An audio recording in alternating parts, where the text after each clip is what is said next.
Hello, I kinda just want to fucking finish Superstars for Mugcord YouTube already. Oh good, I can... Wait, that's how it works. Press up on the... okay.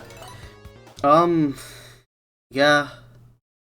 I just need to do the final boss. I'm hoping that I can do this in a reasonable amount of time. But who knows? Frankly, nothing of, like, other interest has happened for me to talk about. I'm unemployed, as in the company I work for, which I shan't name because I don't want to do that, oh, that's probably in other Mugcord videos, has, went into administration in the UK, so I am out of a job. I'm trying to find something else. It's not really going very well. But that's okay, because I'm using the free time to occasionally play Sonic the Hedgehog games. Like a gamer. Yeah. I disagree with that. Oh, I'm fine now. I didn't... oh! I can't remember if I knew about that. Ah, well, unfortunately I took too long, so all the platforms had despawned because I took a fun route instead of the... I'm gonna try not to, you know... It's Superstars, it's, you know, the most, like, 6.5 out of 10 Sonic game. 7 on a good day, although Trip's story is not that good day. Whatever. Who? Okay, that wasn't there. I was taking too much time. That's okay, I will use the next instance of me getting those rings to just turn super and just fly over it. Whatever.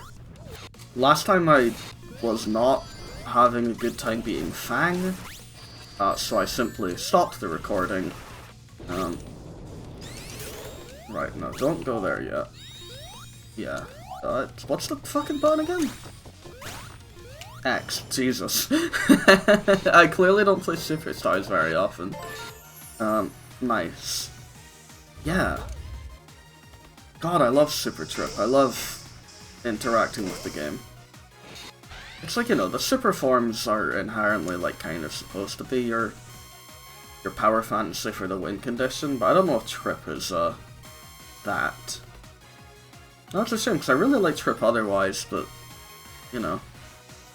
I don't think this design is really very good either, but that's neither here nor there, is it?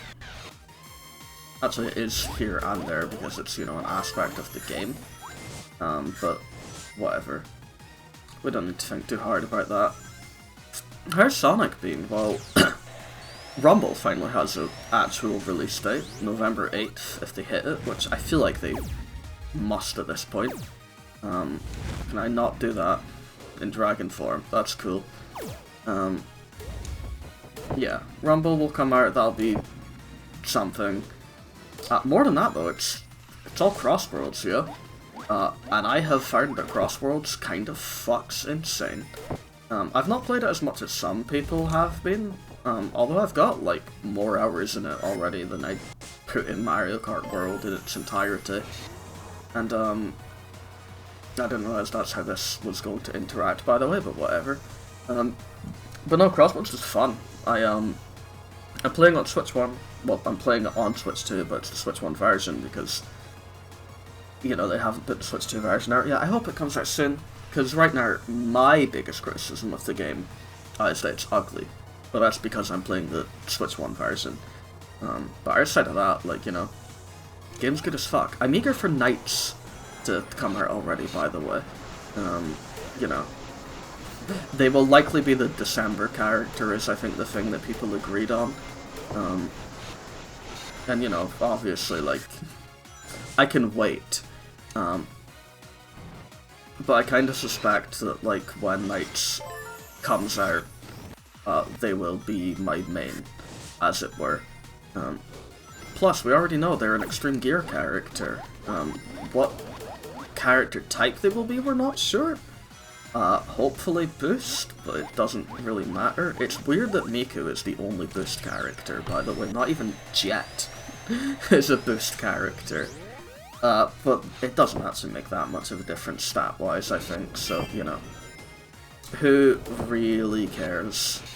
Is there a checkpoint after this? Because, you know, I want there to have been a checkpoint at some point soon.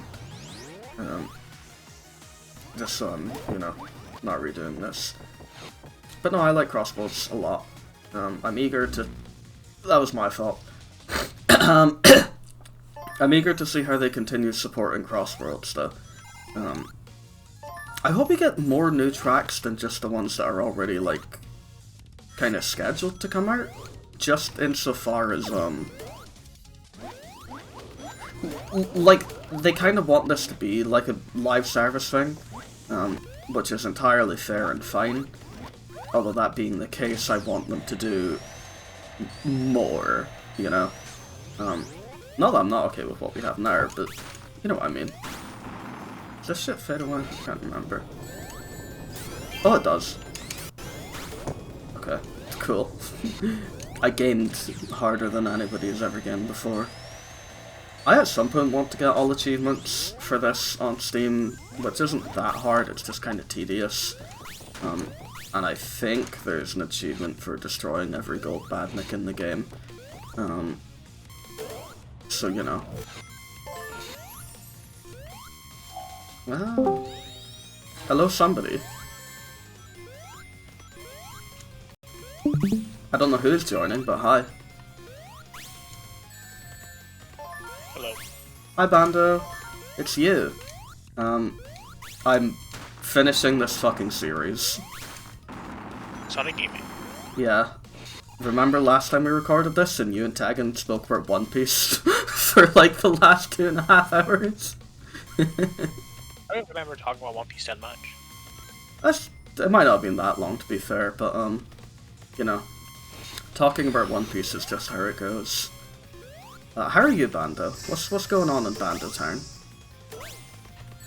I am appreciating the time reset because I was leaning the wrong direction with sleep, and now it was like a free plus 1 hour essentially. Oh, okay, that's good. That's good.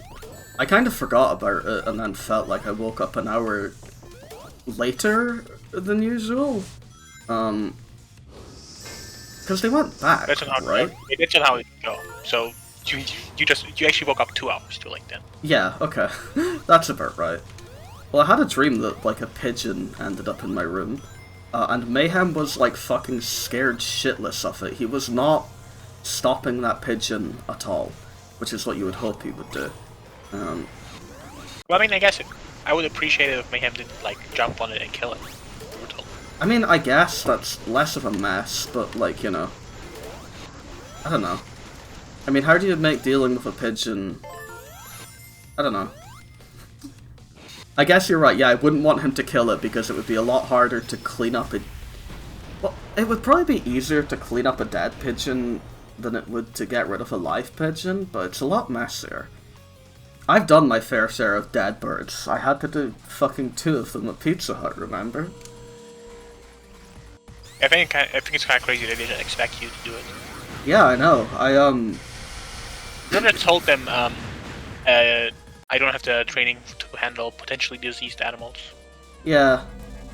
I just double gloved and used a plastic bag or something, but no, you're right. I should have protested a little bit more than I did. You have said, legally speaking, I just want to make sure that nothing bad happens to Pizza if I fall in illness, even though I don't have a license to handle animals corpses. Yeah. Well, whatever. It's all past tense now. I was saying earlier in the video, I don't wanna... It's crazy to think that Pizza just ended like that. Yeah, it makes sense. It was very dead a lot of the time. But, you know... More notice would have been great, so that this, like, you know, job hunting thing that I've been doing, wouldn't be quite as stressful as it has been. You sent Josh 3 years ago a message saying, hey, Pizza is gonna go down at the state, just so you know. Yeah. I'm sure that would have made them leave faster. I'm proud of myself for staying as long as I did, if nothing else. I don't know if I should be, but... It is a true statement that I was there for a while, and I put up with a lot of shit the whole time. But that's employment, isn't it? I have never heard a person like their employment unless they are a streamer. And even streamers still complain, even though their job is being showered with money. And like, it's one of those things where I can imagine being a streamer wouldn't be like very fulfilling, but I don't know. What is just more do something else, right? And you're literally allowed to do your hobbies, and you get infinite money from it. Yeah. I say infinite money, obviously. Like, it depends. Are you one of the streamers who lucked out? Yeah. Did they give you the hot VTuber model design, or one of the shit ones?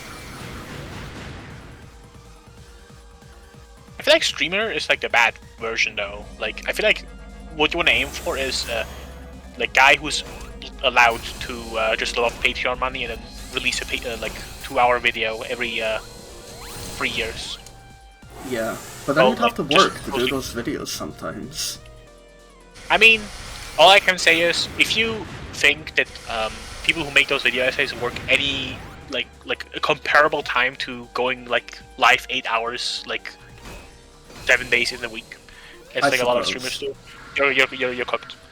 Like, especially like the big ones, like because that's the thing. Like there's those that don't make as much money and they release video essays quicker, even though there's also like similar effort off. They often have also less employees and stuff. So like, realistically speaking, it is just like factually true that the big video essays who don't post ever, they don't post ever not because they're constantly working, but because they're constantly not working. Yeah. It would be nice. I wish Mugcord had fucking 20 million subscribers. I mean, yeah, it would be nice. I wouldn't be worried about being unemployed if Mugcord was, funding us. It would be a lot of reach, and like you gotta rig the algorithm, Josh. You can't just be playing video games like this unless you have a titty model in the corner. Yeah. The only people who are allowed to do this kind of lazy content are people who have like moves on screen constantly. Well, you don't even put tons of effort in. No, you're right. I'll make sure the thumbnail for this is really attractive. Just kidding. I'll use the same thumbnail with the other The reality is just need to start on writing scripts and editing videos where like there's like constant images in the back. Well, you just need to like make it so that when you talk about something, there's something relevant on the screen for it. Yeah, but that's not good enough these days. Hey, it's good enough these days. Depends. To be fair, like if your script is good enough, you can be like an H-bomber guy stand in front of the camera thing, but I don't want my face on YouTube. You also have to like do 7,000 bits. Like don't compare yourself to H-bomber guy. No, I know. I think the best way to do it. By the way, I think you don't need to even have like a personality unless you want to like do like a cult thing. Like you don't need to have like your own little avatar in the bottom, like constantly like moving and being like angry face when you're like angry in the video. You just need to like show what is relevant on the screen when you talk about it. Yeah, but if the editing's shit, people will notice and make fun of you. You don't need to like do crazy editing. Like borderline just having like a PowerPoint presentation where like the moving slide is like not as obvious as with a PowerPoint presentation. It's basically enough. Yeah, to be fair, actually, there's a lot of YouTube channels that literally just do PowerPoint presentations. And, yeah, I was. One guy started it, and then like now there's copies of it because that one guy was successful doing PowerPoint presentations. Yeah, I had that realization after you said the word PowerPoint. Actually, that is a viable approach. You literally can do just that. You just need to like speak about stuff, and like not be dumb about it. Like people just want to hear about what you're talking about. Mm-hmm. You could also be like a naked Jakey, just sit in front of a green screen thing on your exercise ball, which is a format that nobody did until he went viral, and then like 1,000 people did. There's a lot of options, Josh. Yeah. The best way to do it is probably copy something, but do it about something else. Yeah. Copy always. Once you're successful, you can think about branching out. Mm-hmm. But then you gotta be careful because get if a 3D model and like do reacting to old trailers for movies from 10 years ago, reacting to the newest Moist Critical video, reacting to Yo Mama Dead. I will say the thing about like branching out specifically that you need to be careful about is if you cultivate an audience for a certain thing and then change what you're doing, sometimes that does just go badly. Not always. I mean, some people luck out, depends. but you know. You just gotta keep doing the grind.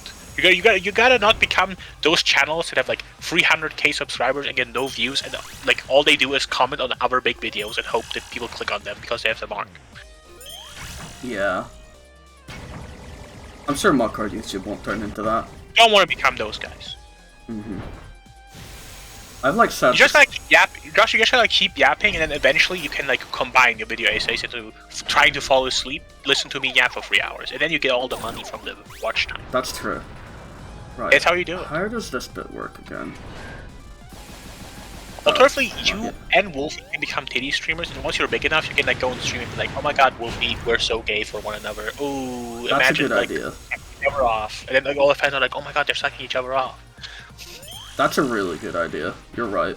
And then it gives you money for pretending to like be in a relationship with two people they have parasocial relationships with. Yeah. No, you're so right, Absolute Panda. That's how you do it. That's how you make the money. There's nothing wrong. There's nothing immoral about like faking being gay to make money. There's. I mean, it's literally a genre. God, right? Yeah, that's the instant kill move. You need to just not stand. That's such fucking bullshit, man. It's fucking 8-minute fight that has an instant kill move with no telegraph afterwards. Love it. Yeah, it didn't look particularly fun. That's Sonic Superstars, yeah. It's a whole genre in Japan, as far as I know, like women that fake being gay.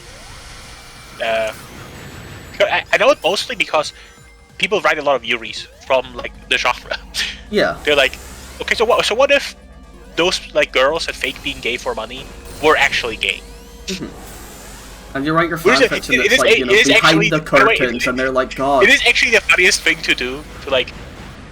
I really am gay, but I can't let the viewers know. Obviously saying being tricked is like I don't want to in any way judge these women, obviously. Do what you want. But it is really funny to, you know, quote-unquote, be tricked, and then go, you know what, I have already depicted you actually being gay. Well, you know. It is a very funny way to cope, you know. Oh, hurry. I fucking hate this boss fight.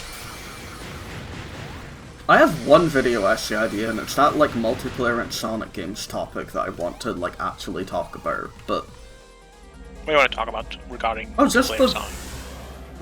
A lot of Sonic games have, like, legitimately interesting multiplayer modes that people don't really know a lot about. Because most people play Sonic games. It is like the kind of video essay title that I think has, like, a challenge, you know? Oh no, it's absolutely just appealing to Sonic fans and nobody else. I don't know, like... I feel like if you have a good title and a good thumbnail, it's like the Sonic series forgotten multiplayer modes, something like that. I don't know. I think that could like reach like people who are just interested, even though they're not like hardcore Sonic fans. Like maybe. I feel like people who watch like how many Mario games are there in total. I swear this is an interesting video idea. It's not like every single person who clicked on that video is like a hardcore Mario lore I suppose, fan. Yeah. When you put it like that. I will say, I'm not actually taking credit for inspiring these videos. I did make a post, just like on Tumblr or something, where I was like, God, the multiplayer in Sonic games is like a really interesting topic that somebody should make a video out of. I want to, but I don't want to do all the work. I then later saw videos about the topic, and I was like, oh, thank God, finally, somebody's talking about it. And they were awful. They were just absolutely, like, some of the worst YouTube videos. There was one of them I watched recently, where the guy didn't cover every multiplayer mode anyway, and also didn't play, like, half of them. He's just like, yeah, I don't know, I couldn't get it set up on my emulator or whatever, so I didn't actually play this one. Like, you're making a video about the multiplayer in Sonic games! Fucking cover them, you dipshit! I got so mad.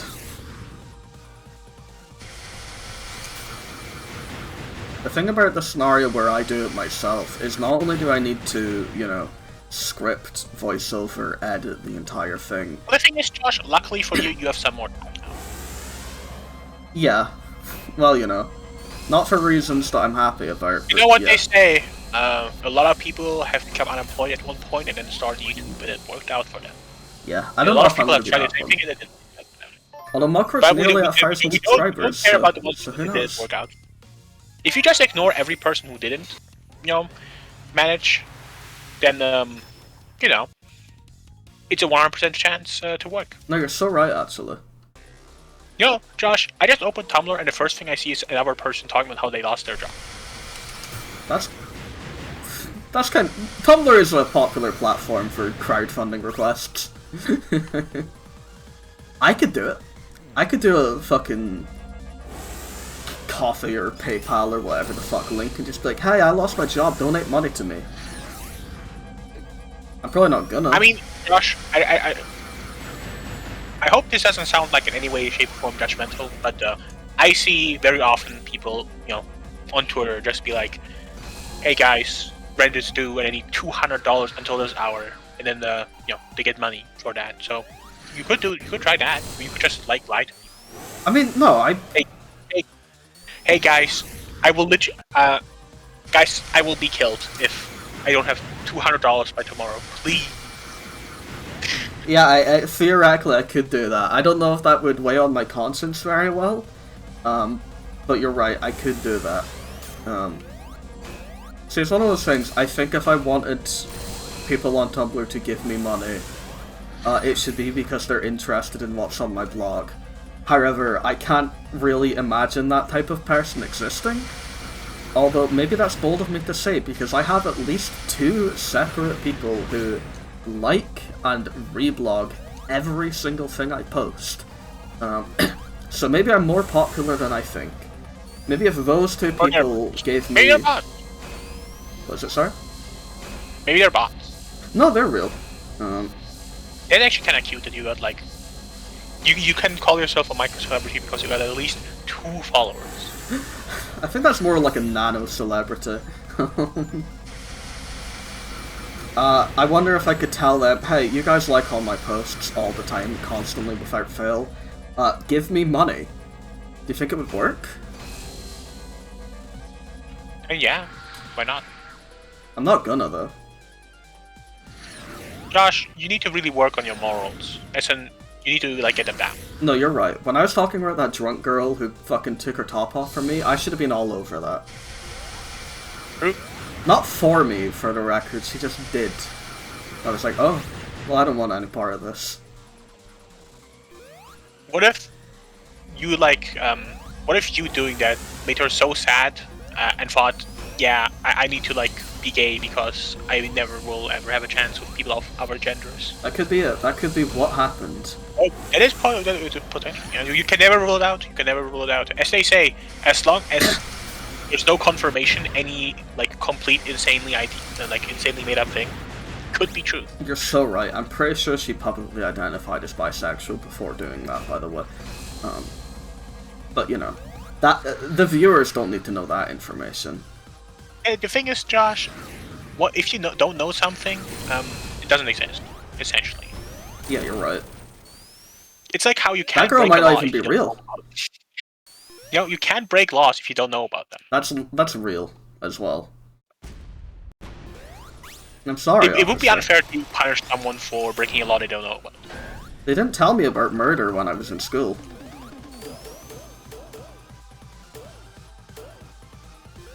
I mean, Yeah, how you do think about you it. know?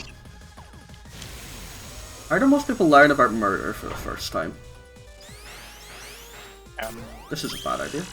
Oh, I lived anyway. In these days, they probably like are 4 years old, go onto the internet, and then they look up like ISIS beheading videos.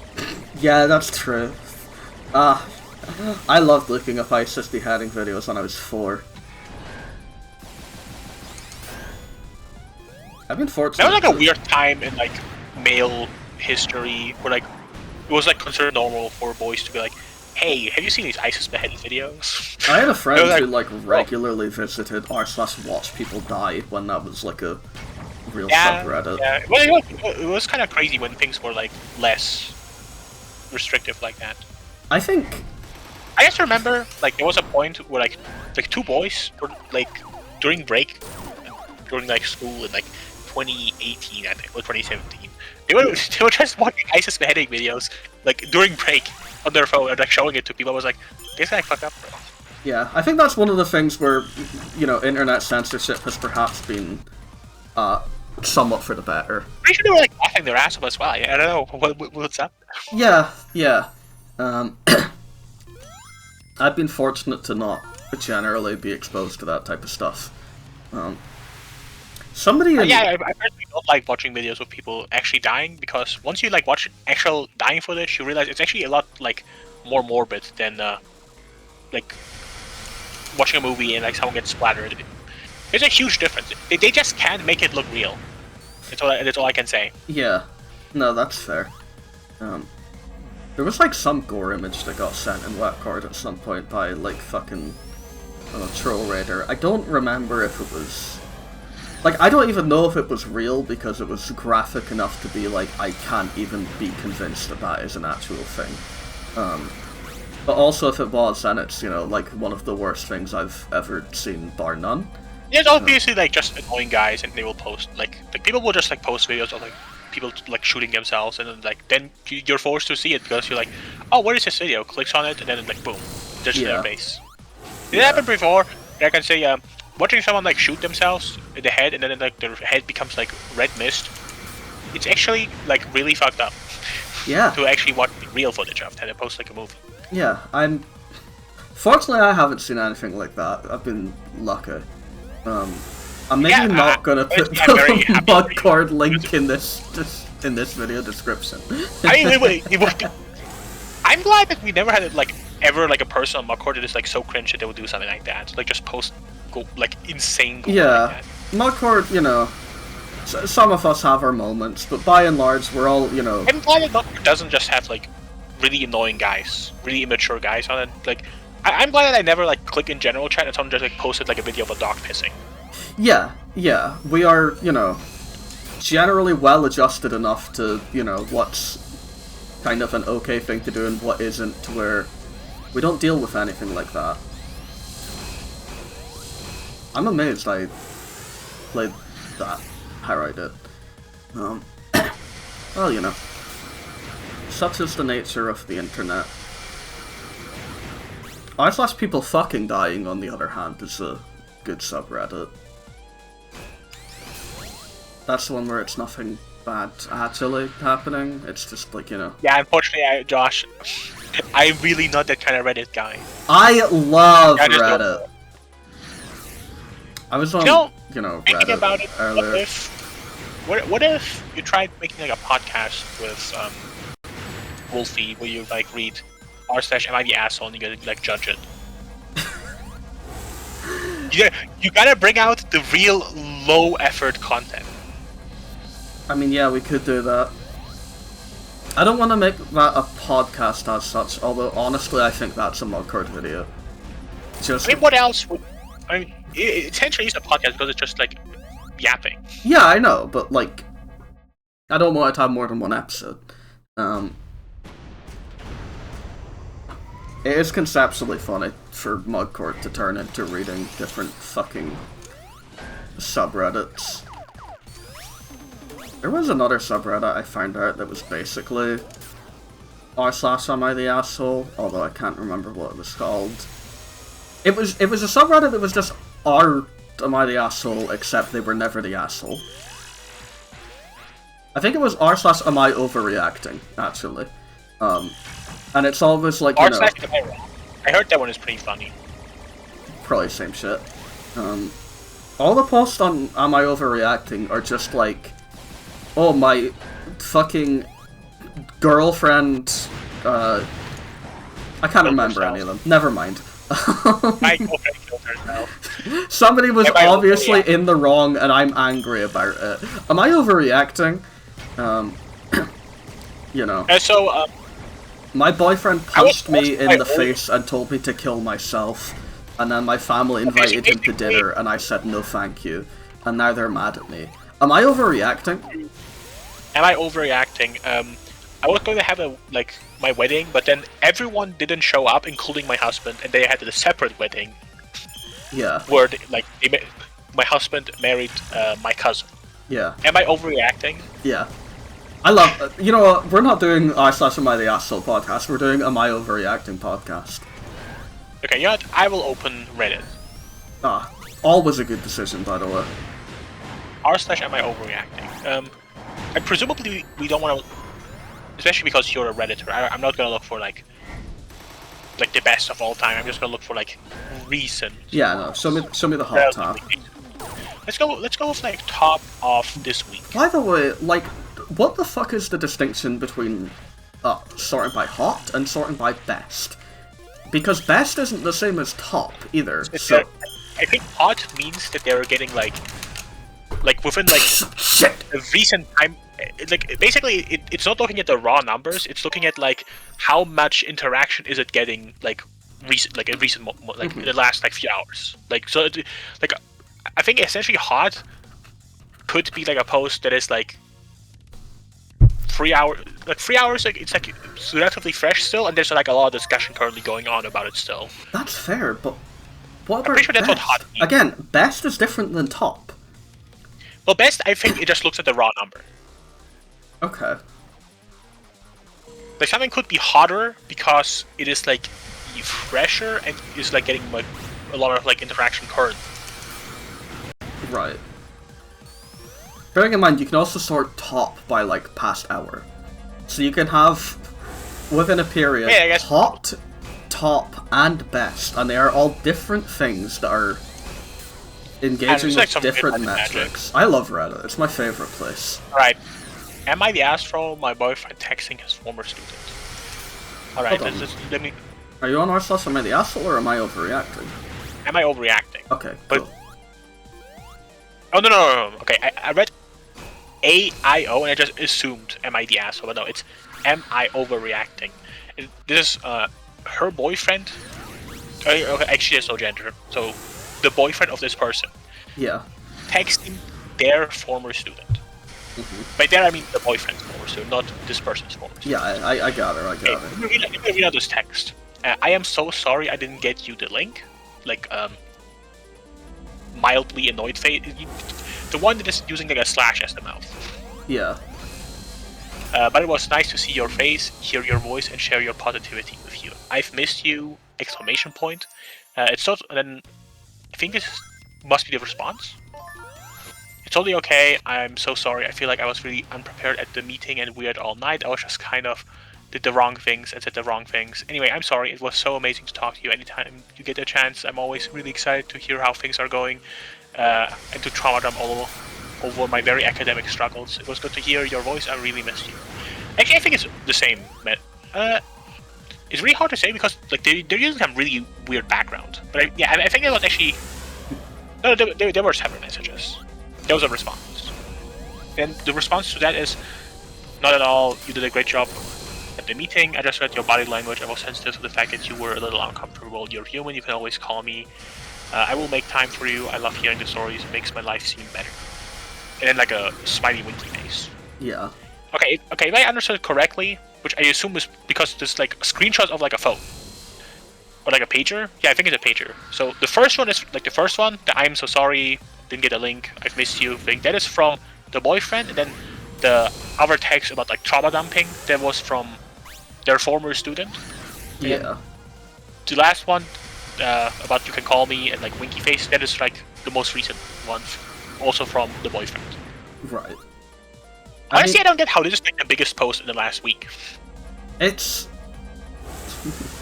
like, I guess, a bit more overly friendly than you would expect in this scenario, kind of professor to student, but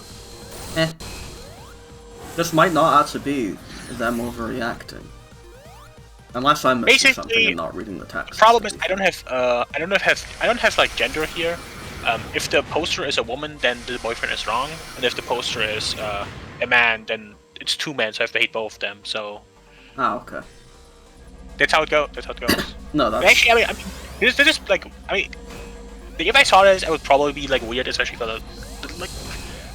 it's not like it's obviously like not a like obviously he's cheating and evil and the worst person ever, but it is like kind of weird, and it's also inappropriate, I guess. And it's just like former student, Yeah. but in meetings, like like it really doesn't help that like there's like basically no explanation from this person. Yeah. About the situation. Obviously, if they're like a student, this is like a lot weirder because like then you have like weird power dynamics, and then like if it's like if they're like if it's a former student and they're like I guess friends afterwards, so it's like a friendship with like a age gap, which doesn't have to obviously like student and like it doesn't actually have to be like a huge age gap, but it's like the way it reads to me, mostly because of the former student part, is like it's a friendship with like an age gap, and then like I mean it is like a bit weird. And generally, like, you shouldn't really be happy to have, like, your significant other, like, take this position with, like, another person, like, the trauma dumping and stuff like that.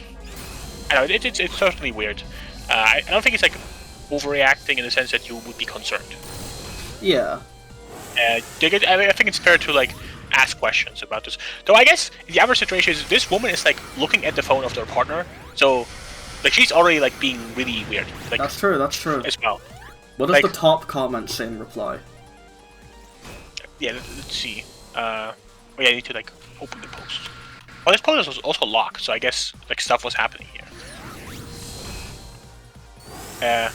The top, well, the first one that shows up. Wait, no. Okay, sorts by best. So I should sort by top or by best. I mean, what's the best comment? I guess. Let's sort by top. A former teacher here, and I've never in a million years sent something like this. Then a person with girlfriend, and I would never text another woman this. I hate Reddit structure, like the way comments look. Let's look at the best one instead of the top one. I'm a male teacher, one who has kept up with former students who are now in college and just graduated. Never ever would I say any of that super creepy and inappropriate. Smiling the winky face, that I've missed you, I made my life better, gross. Doesn't even consider the fact that he's married. Wait, they're married? Yeah. Oh wait a second! I didn't see. I need to like open the post so I can like see like the little text below. Oh, Bando, you missed all the context. My boyfriend, 43 male, is a high school teacher and has stayed in touch with his former student, 19 female, who went to college. That makes it. On these conversations between him and okay, I get it. Yeah, okay. These are weird messages, and you should be somewhat concerned. But also, I will say, it is still like really sussy to like look at someone else's phone, I guess. Saying that a 43-year-old saying to a former student, she's only 19, so she's not been not a student for long. You made my life so much better, or whatever, is like right. Kind of crazy, to be fair. Yeah, it is. It's definitely weird stuff. Like, I was speaking to the results. I don't think it's illegal anymore. No, I mean But it is weird stuff. It's weird stuff. You should divorce this man. Again, he's married. But also, yeah, you should divorce this man. But also, you should not be looking at people's phones like that. It's evil. But you should divorce him. That one comes up a lot. Alright, let's look at the next post. Wait, no, this is an update. Doesn't count. Okay, next one. Am I overreacting for moving out after my mother turned my lab coat into dishcloths? I mean, that is some messed up thing to do. Yeah. Let's look at the context. I'm 26 male. I've been living with my parents while at university to save some money. When I started university, I had to buy a 100% cotton lab coat, which I've used for all my practical courses. I got it customized with my name embroidered on the breast pocket, university coat of arms on the shoulder, etc. Last week, I finally finished the last lab class and I needed to graduate. I was really excited to be finally finished with university. When I told my family over dinner, my mother made a comment like, "So you won't be needing to use that old lab coat anymore?" I didn't think anything of it at the time. I just answered, "I think not, but I might want to keep it as a keepsake." Cut to yesterday, I was looking for a lab coat, but I couldn't find it anywhere. I asked my mom if she'd seen it, since she has that magic mom vision. True, moms do have magic mom vision. It's true. To find anything you've been looking for. She simply said, "No, I haven't seen it since your last word. Maybe it was misplaced in your brother's room or with the dirty laundry. I checked both places, nothing." At this point, I figured I must have left it at my grandmother's house since I sometimes stay there during the week. I went over there, started looking. My grandma saw me getting frustrated and asked what I was looking for. My lab coat, I can't see it.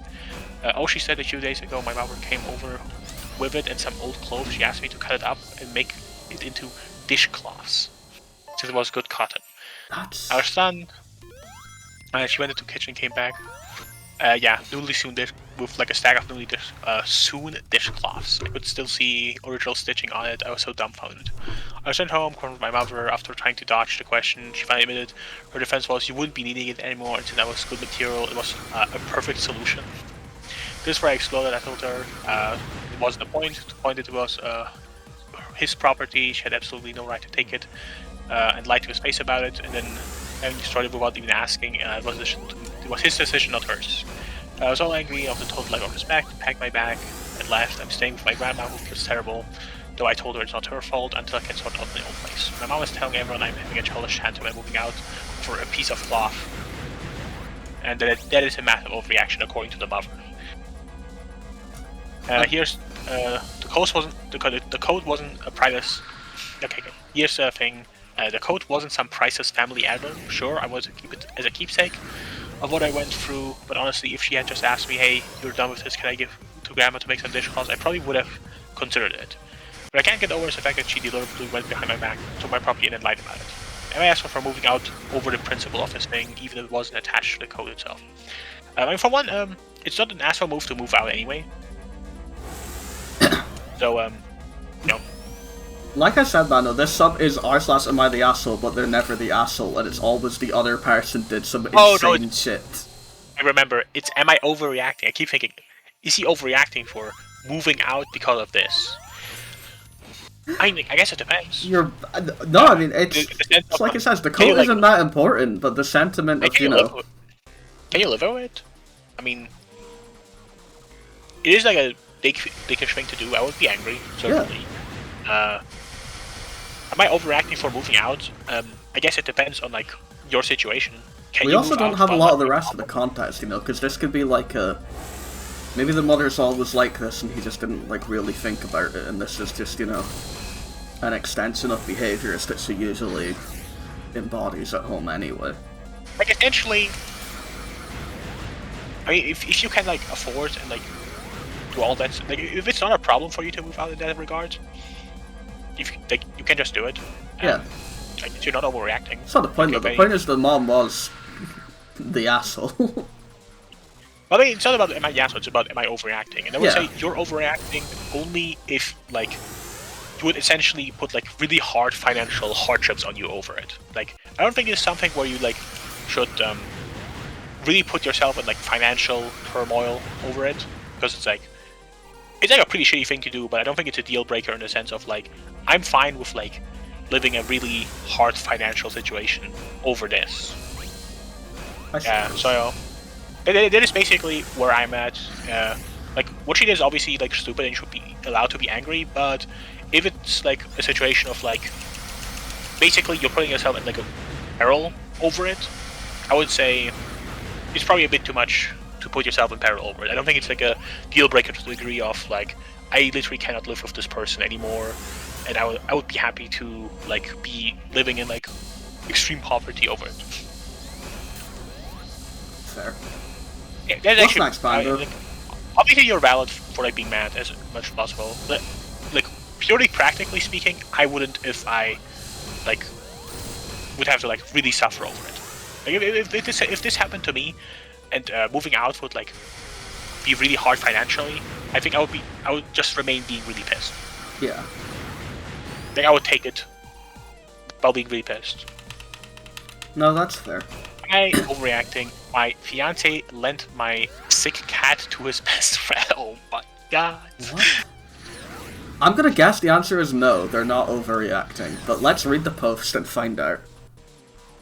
Alright, I need to, like, click it, because otherwise you don't get, like, the context text at the bottom. And this Reddit site is, like, so badly formatted.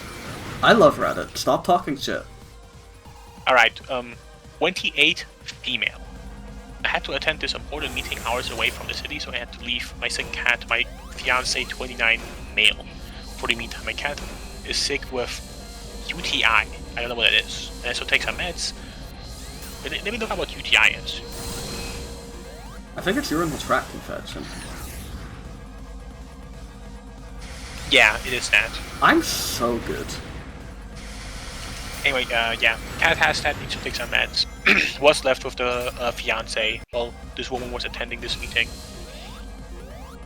Yeah. I asked my partner about my cat, and this is how this conversation went down. I've known my fiance's best friend, 28 female, ever since we started being together. We have no beef, but I feel uncomfortable around her. She's the kind of friend who would always bring up stuff like, "Oh, I remember when we did this and that. It was so much fun when it was just us." To my fiance. I mean, yeah, these aren't like comments you would like to hear.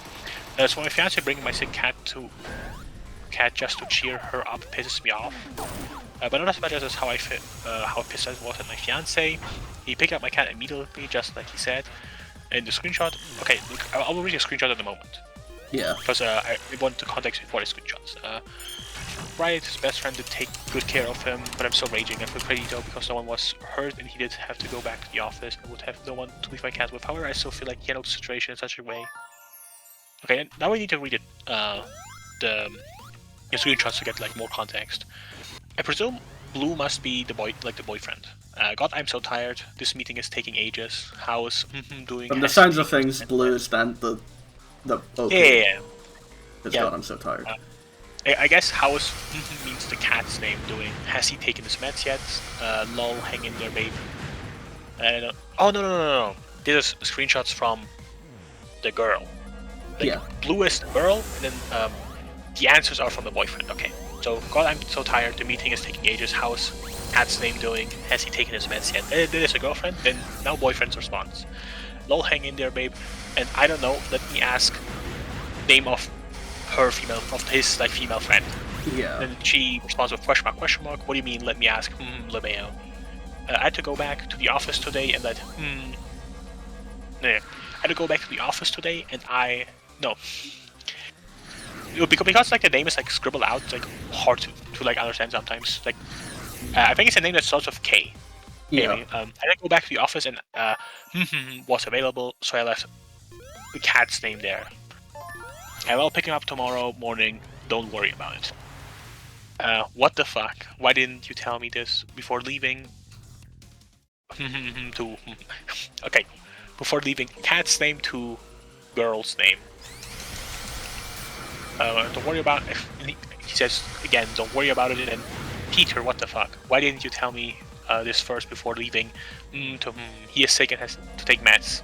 Then I gave the girl the meds. He needs it. I told you to worry about it, and she's having a bad day. This would help her. Okay, so the justification is she was having a bad day and he was busy at the office, so he gave the cat to this person with the meds, and And I think a person having a bad day is the last person I would consider giving a sick cat to. I can think.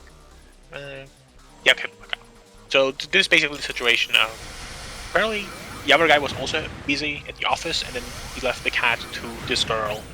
But apparently, I guess it is important to say. Censoring the cat's name is hilarious as the top comment, by the way. Which, yeah, it does make reading it hard as well. Yeah. But no, I mean, so I don't think they're overreacting. Their boyfriends, didn't convey very important information to, somebody really worried about their cat on medication. I will say that I think the girl is definitely, inspired. It seems like she's mostly annoyed at this because she doesn't like the girl. Because she keeps saying, this girl is, threatening my, I would presume the boyfriend knows that, though. Even if not, I think if you're instructed, hey, take care of my sick cat, then you should at least say, hey, I'm going to leave the cat with other person. The thing is, it is definitely, not good behavior, but mostly because the person, she herself is, admitting, if he was busy at the office, he would have had to keep the, sick cat, with no person, and that would have been obviously also really bad. So he did, so I guess he, left the cat with this person, so, there's someone looking after the sick cat, because he was busy at the office, and couldn't have, looked after the cat at this point. Just the type of thing you should have told her, though. Yeah, definitely. There's, it's fair to say that. But Would have just told her about this. I'm sure she would have like bended in that regard. You know, like if he said, "Hey, I need to go to the office. I need to leave the cat with someone. We'll leave with her because she has time." It would probably be like, well, I mean, I guess it's better than the cat not having anyone there. Yeah. I should have told her. I will say, like, I think the saying like he lent the cat to this person because she was feeling bad. I think that is like a wrong way of phrasing it, mostly because he did say he was busy at the office and had to leave the cat with someone, or the sick cat would have been alone. So I think the whole like the title is wrong. I don't think it's fair to say he lent her the cat because she was feeling bad. He needed someone to look after the cat, obviously. But then he also, left her the cat overnight and said he would pick up in the morning, even though he's clearly capable of going and picking the cat back up. Oh yeah, I guess I forgot about that part. So yeah, actually, it is true. Like he yeah. Did that. What if, she's not overreacting. The situation is just fucked up. I love this fucking subreddit, man, though. It's r/ am I the asshole, but they're never the asshole. No, that's boring. I like to... Let's go to... Yeah, okay, like, nuance is fun, but Actually, no, let's go to Am I Wrong? Because I think Am I Wrong is like, they are wrong always. I've never visited r/ am I wrong. That's an activity for later. My favourite thing to do is go on Reddit at midnight when I, like, curl up in bed and then get off Reddit at 4 in the morning. Alright, let's go get top from this week. Am I wrong?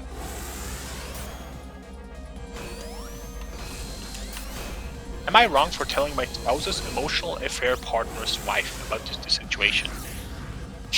My spouse's emotional affairs partner's wife. There are a lot of caveats in that sentence.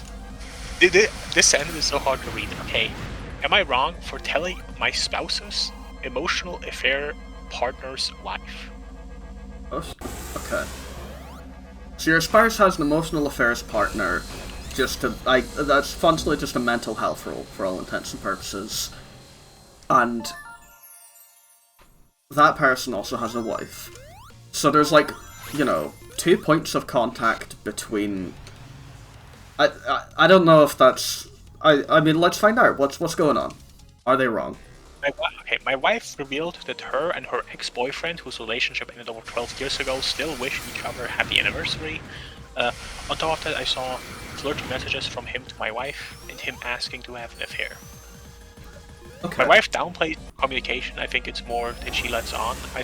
You also saw her make comments on Reddit posts about specific acts of love which he used to do for her in relationships, and she made them recently. That's why you'd never find your fucking partner's Reddit account, by the way. Huge red flag. 2 Redditors dating. Yeah. Actually, no, 2 Redditors being married. I wouldn't. If I had a partner, I wouldn't want to know their Reddit account. I guess you would want to know it because apparently they will be posting stuff like this on their Reddit account. So it's just look at it. I suppose. You can't say look at it, by the way. I'm locked in. Okay, if you read my other post, I talk about her telling me about their anniversary and how she gets triggered on that day because it reminds her of what they used to have and what we don't have. Dude, just like I'm already at the point of like, break up with her. Divorce this woman immediately. You said r/ am I wrong is am I the asshole, but they're always the asshole. But this guy isn't the asshole. But I guess that's the reason why it was uploaded, because he isn't. And then yesterday I said, stop lying to me. You were clearly not over him. You guys clearly have unresolved feelings. And you're still wishing each other happy anniversary. Stop lying to me. I did. Okay. This guy has been nothing but a thorn to my side. Our entire relationship. My wife goes to him and discusses our issues, and he always immediately takes her side, with the hopes of getting her in her pants again one day. To be fair, like, I will say a lot of this like feels like this sort of stuff of like a guy who is like being overly annoying about like his wife having like male friends. But I just said that if they're still wishing each other fucking happy anniversary, and like a lot of this reads like that sort of stuff, but I would say the fact that he has like confirmation that he was that this guy that he was like, hey, we shouldn't have an affair. I think, it's I don't think it is like being overprotective and incel behavior. I think honestly, I think it's crazy that that he has asked her to have an affair, and you haven't like broken up with your wife over like not ending contact. Yeah. And so I reached out and told her everything that I know. Oh wait. Anyway. Oh no, wait. I skipped a line. This guy said nothing but a horn, but my folks haven't discussed our issues. She's just too naive to realize this. They both badmouthed their spouses to each other, and I've had enough. Oh, now I get it. He also has a spouse? Yeah. What the fuck? Today I reached out and told her everything that I know, and I apologize for having to do this, but I feel like I can't hold my tongue any longer. This guy thinks he could just say whatever he wants with no repercussions. I'm sure this will lead to a blow up with my wife, and I don't care anymore. This poor girl deserves to know that her husband is a fucking tool.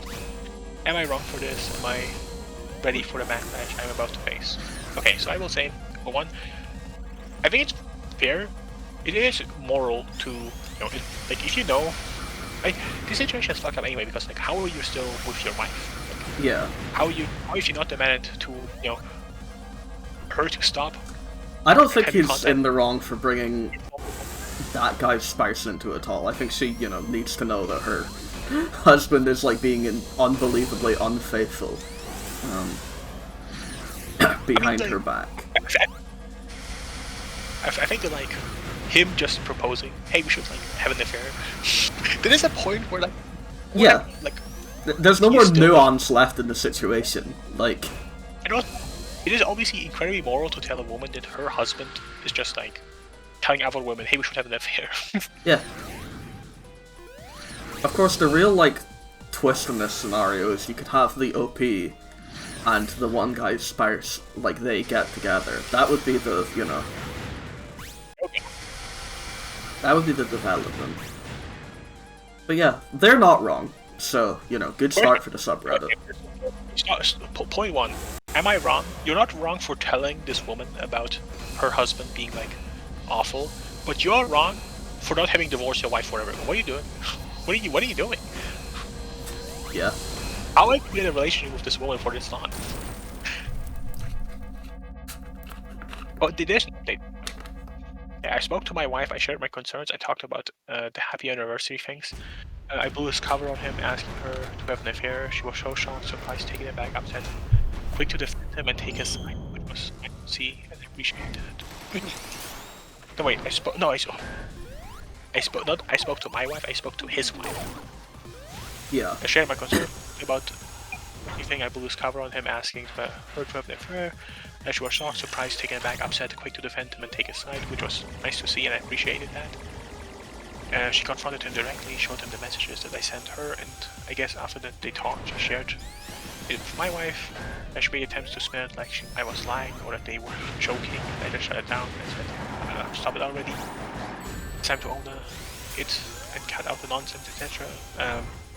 Then tonight he texted me, cursing me out and calling me names, telling me I should have come to him hand to man. I told him I came to him man to man when I needed help with her years ago, when she was in the bad drinking phase. He ignored me and texted her, and she blamed her drinking on me. He told her, so why would I text her again? That was mission. This part, honestly, reading. Like, I just don't really feel like reading it. No, that's fair.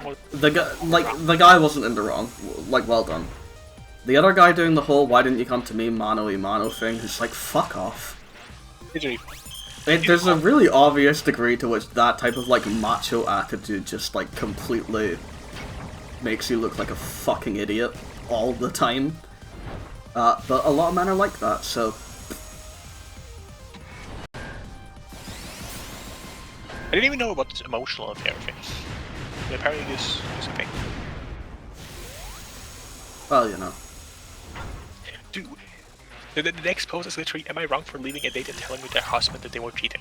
Why is everything about, like, am I wrong for telling people they're cheating? Ah, you don't want to break the relationship up is, I guess, the reason you would feel guilty. But, you know. Better now than later, if somebody's, like, cheating on you. More or less. Am I wrong for dating someone 15 years younger than me? Well, how old is she and how old are you? Hey everyone, sorry in advance if this is a little long. I need some advice. I am a woman in her late 30s who's going through a divorce. I take care of myself, I'm fit, and to be honest, I look mid-20s. No one believes my age. I say this for context. I also developed a high new confidence since dumping my husband. I never felt pretty with him, he cheated and ignored me, etc. I feel really good with my skin recently. And I started a new hobby that leads me to meet a lot of people, including a lot of attractive men. And then, after attractive men, there's like a moaning emoji. Yeah, no, great. Most of the attention I've been getting through this is younger men, and I don't know how to feel about this. I was with my ex for almost 20 years, so I'm not looking for a relationship, more casual dating. Wait, so she is what? Late 30s? So they have been together since they just recently became adults, essentially. Yeah. So she's saying she's another late 30s and looks 20, so not a young looking woman. The only issue for me, wait a second, in anime terms this means that she is a mega MILF, a GILF even, because she's 30, she's like 38. No, of course. She used to be a MILF back when she was 20, but now she's 38, which means that she's a GILF. Yeah, no, of course. Hag, even. True. No, actually no. She's too old to be a hag. That's right, you're a hag when your age hits double digits. Okay, a few weeks ago I met someone I really like. He's cute, funny, sweet, and the way he looks at me. He needs to start with the emoji. Actually, no, I get it. If there's emojis, it's ChatGPT generated, 100%. Ah, okay. Nobody would ever use emojis without it. Could you just say, like, how old the guy is? That's kind of the only, like, pressing detail here. The only issue for me was when he told me his age. 23. Yeah, that's fine. It's fine. Yeah. I'm pretty... He's a young adult, but he's an adult. You're an adult, but... Yeah, no, that's fine. You also said you're there for... Yeah.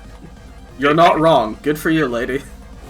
I mean, she's talking about, like, he's having, like, bad feelings about this. Mostly because the age gap is so big that she could be his mom.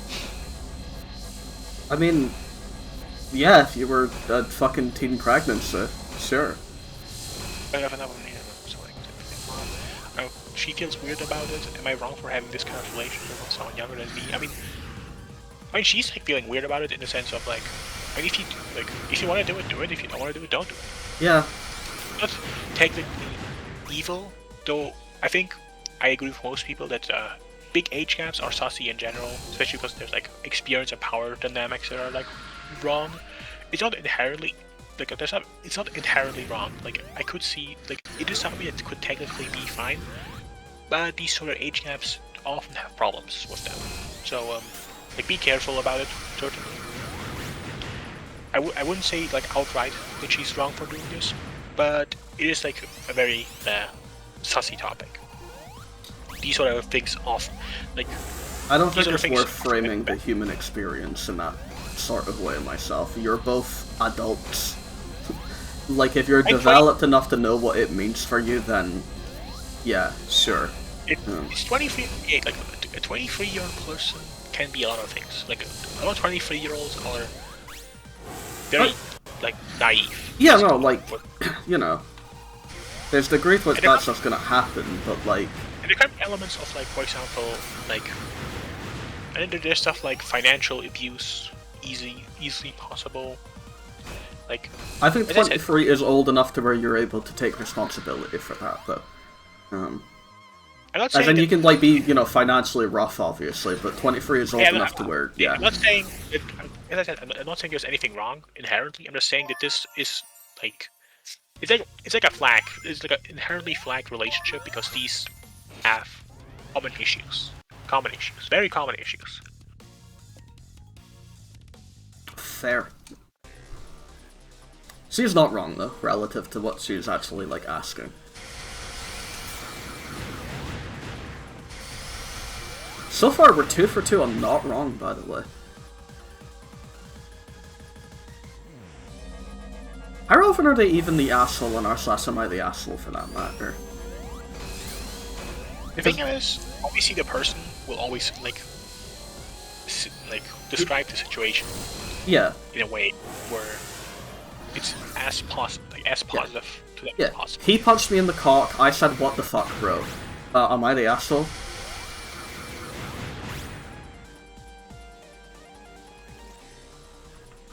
There are also, like, meta gamers, like, these days everyone is saying set the boundaries because it's like therapy speech. Yeah. Me with my 4-year-old sets a boundary. No, obviously. I'm an empath, so I know that my 4-year-old is like a narcissist.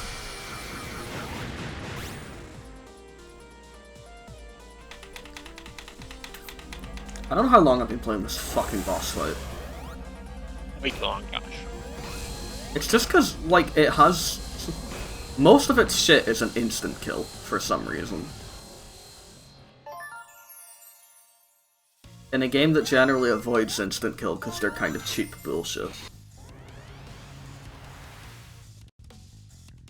Or a game franchise, anyway. Superstars loves instant kills. It's just, once I finish this, it'll be like one of the first Mugcord Let's Plays that actually, like, completes the game. Because we don't have a lot of those.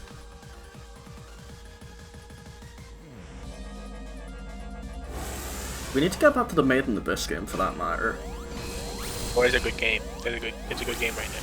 Except, remember how much fucking progress I lost last time? It's actually a problem that you like skipped a story portion and then you weren't able to like ever get other story portions at any other point. Yeah, that's the thing. Like I was lost, so I explored, and then I died and lost all that fucking I used progress. like 8 zone. I was in like the 3rd layer. That's, you know, that's acceptable.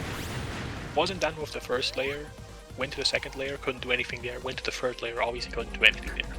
But there wasn't, like, a goal. I didn't have a quest. It was like, hey, do this in the 1st layer. My objective was just explore the abyss. So I did. I mean, you probably need to, like, find that one girl again. Probably, but... One who always shows up in the cutscenes. Yeah, I remember who you're talking about. Yeah, essentially, the problem is that you missed a cutscene, and then you never got a cutscene again, because you need the one cutscene to get the other cutscenes to come after it. Yeah. But the game was dog shit. The game is supposed to be linear, but it's not linear. What a good game. I think more anime need, like, games of that quality. Because a lot of anime just get arena fighters, and they're funny as fuck, but, you know, we need more. Am I the asshole for going to the 3rd layer of the abyss, even though I'm still a 1st rank flute? You're the asshole. But they said explore, so I did. No, you're the asshole. Idiot. You should have known there was a tutorial on Layer 1 that you missed because you know, we're playing a non-linear exploration game. You're the asshole. You were playing a linear, non-linear game. Yeah. It should be said that this is actually the biggest criticism of non-linear games, where it's hard, like, it's hard to do it. You know, it's hard to do it. Yeah. You gotta really hard commit to it actually being non-linear, because otherwise stuff like this happens. That's why Breath of the Wild is a better game than Made in Abyss, non-binary falling star into darkness. What do you mean, Breath of the Wild is a bad video game? You're right, Made in Abyss game is better. Then I have a controversial opinion, so people comment, and then the algorithm thinks it's good. Breath of the Wild, it's no masterpiece. Tears of the Kingdom was a massive disappointment. Breath of the Wild or more like Genshin Impact did first? 4-hour video. Where I just go over every shrine one by one in painstaking detail. I'm glad that type of video essay is like getting, you know, criticized nowadays, because I just don't think it really reflects the experience of any player to just be like, yeah, this one single shrine was really unfulfilling, and if I go for every shrine in a row, it sounds like they're really unfulfilling. And it's like, you know, when you play the game, you don't do every shrine one after the other in a sequential order. But you know. Yeah, what I have to say about this, Josh, is that Breath of the Wild, more like, it's worse than the best game ever made, which is obviously Ocarina of Time. No, you're so right. More like Ocarina of Slime. Have you ever played Ocarina of Time? Yeah, I've not beat it, but made it like half. I know, it's embarrassing. If you played, you kind of finish it.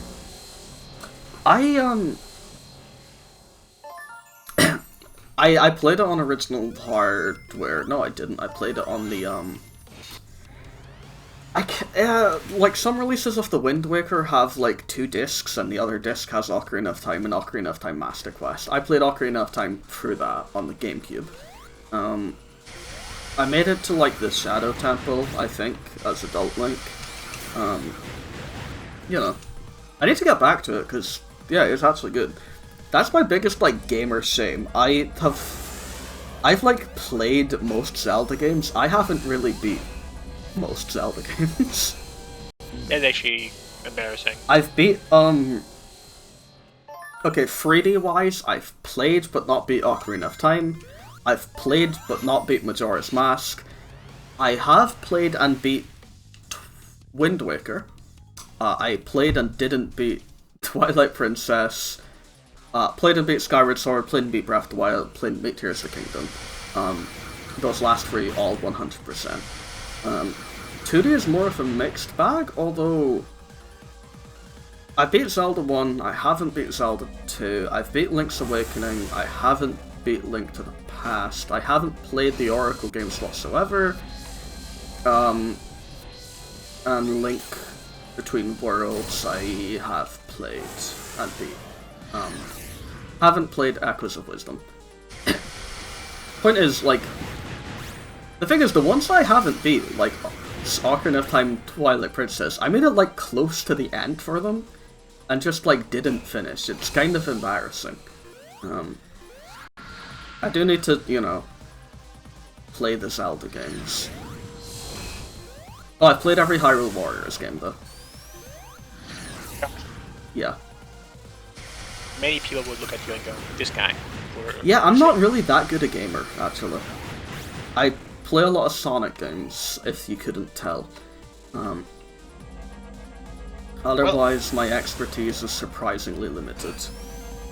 I can say one thing, and it is, it's okay, Josh, you don't need to be, like, ashamed. Oh, thank you, Bando. It's okay, I played a lot of Xenoblade as well. All of them, kinda... in fact. I've never played Ocarina of Time. I've watched people recently play like a Ocarina of Time randomizer. Yeah. My main opinion on that was, this game is too big for being this old. There's too much to do. They made a pretty impressive game, it's true. And the dungeons, honestly, they did up pretty bad. Which, to be fair, the game is like 7,000 years old, but... Yeah.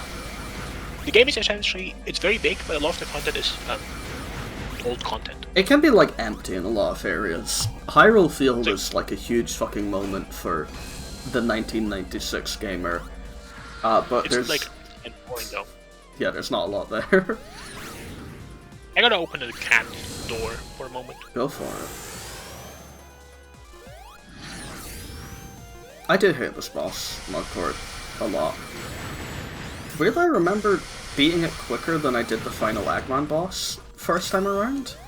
But I don't think that's really holding true for the Mugcord playthrough of this game. For what it's worth, I'm not even opposed to Sonic games having this level of difficulty present in them, but I think this just achieves it in, like, a lot of unfair ways. This is fine. Honestly, this entire phase is, like, acceptable.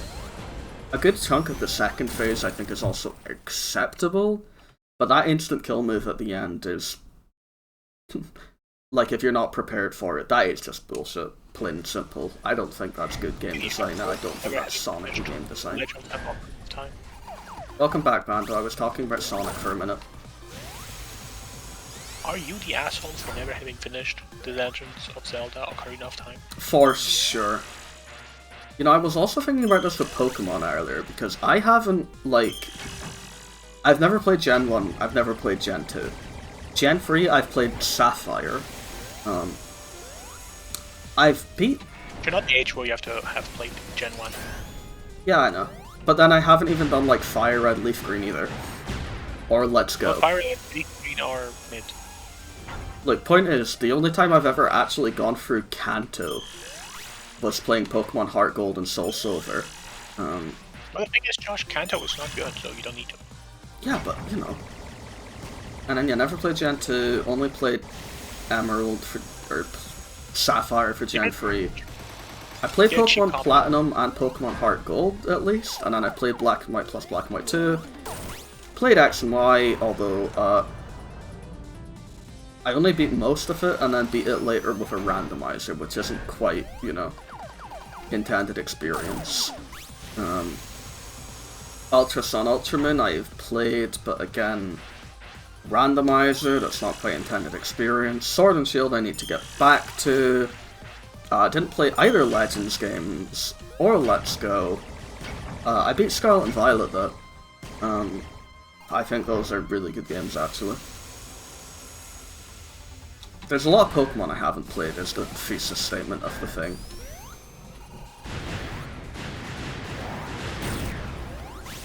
I played Park 2 Wonders Beyond to 100% completion several times. Basically, Josh, just like play Let's Go, I guess. Like you could get that for a Switch. I would like to at some point. Here's the thing, okay, Let's Go Pikachu is like cheaper than Let's Go Eevee, but I want Let's Go Eevee because Aoi Yuki voices Eevee. Then you should play Let's Go Eevee. Yeah, but it's still like bizarrely expensive. I mean, bizarrely expensive, it's a Pokemon game. Yeah, but the Switch ones tend to get pretty cheap. But it's Pokemon. Yeah, but the Switch ones get cheap.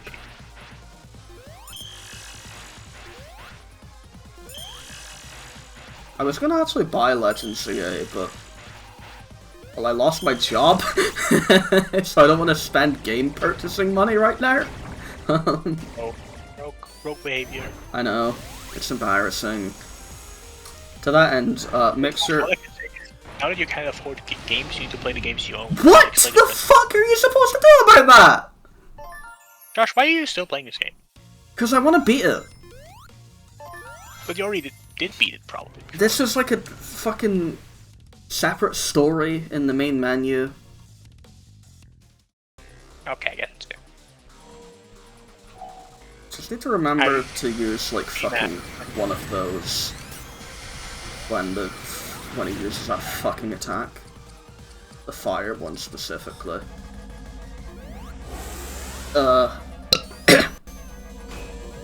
The only Sonic games I haven't played are the Game Gear ones, Shuffle, Battle, Rise of Lyric, and Fire and Ice, I believe. Which, you know, that's a pretty good track record in my opinion. And Dream Team and Rumble, but that's because those aren't fucking out yet. I don't have an Apple device because I'm not, you know, gay. Yeah, I mean, nah, Josh. Honestly, this is just not worth it. It's just not worth it. Like, you're getting clapped. And I don't want an incomplete Let's Play on Mugcord YouTube. You're getting clapped by like for an hour now. Yeah, but I'm gonna win. Sonic Gamer loses to random Sonic boss for 1 hour straight. This is one of, like, the worst final bosses in the series. This is the final level. Well, I guess it's okay if it's the final level. Yeah. Kinda, don't worry about it. Josh lying. There's a secret true final boss after this, but that one's not that hard. Josh can't. I fucking god, piss off.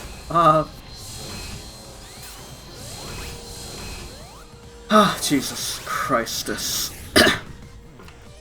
I played every Splatoon game. That's a recent Josh gaming accomplishment. Can't wait for the Josh gaming accomplishment of finishing Slither Princess, I will. It's okay, Bando. Did you buy it on Steam? Yeah, I believe I did. Yeah, I own it. Or you gifted it to me. I can't remember. The Steam gamer. I'm pretty sure I bought it. Pretty sure you bought it, yeah. Yeah. Maybe I should have Would have bought had it on Scarlet Switch. Hollow as well, and I pinged everyone to get Scarlet Hollow in That one I didn't do. Sorry. It was free, but people were too slow. It was free? Only Oregon.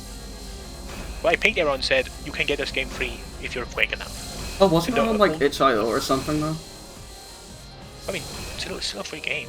Yeah, but you know, I don't use that. I mean, you don't. It's not like you're gonna replay the game over and over again. Yeah, but I don't use itch.io. Just a me thing. The core got both the games for free, so. Hey, good for them. Search Koro, Yeah. by the way. Shout out to Koro for being Koro. Yeah. I was thinking, it's kind of impressive the degree to which Koro has an opinion on, like, most games, it feels like. Or even if not most games individually, a lot of gaming franchises, by and large. Koro is kind of like Wolfie. Where somehow they just know about everything. Yeah. The Wolfie's like more offensive, but Wolfie does this for anime and video games at the same time somehow. No, that's for sure, that's for sure. Plus, Wolfie can do all that while still having time to keep up with like 20 different VTubers. I'm convinced that Wolfie's literally for like 1 minute a day. Maybe. The thing is, Wolfie is like so knowledgeable about things, you would think that Wolfie is unemployed. Yeah. Like, there's no way that someone who works at Target still has time for like 5,000 VTubers, and then also like just Minecraft YouTubers like the Prim, and then also those like about every anime, watch every anime, and then also like play like so many niche video games and like know about all of their releases. Essentially, Wolfie is like actually an unreal human. Wolfie is locked in at all times. I wanted to ask Koro earlier what, like, if any, what game franchises does Koro just not like? Unreal plays every gacha game somehow. That as well, you're right. I'm glad Wolfie does not have a partner, because that partner would literally not see Wolfie ever. Well, you know. What a guy. I'm surprised Wolfie has time to open the door for the dogs. No, you're right. It's just actually insane behavior.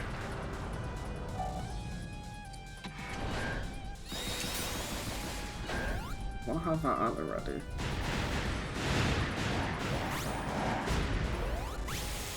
I'm coming up for your kill everybody move. No, not yet.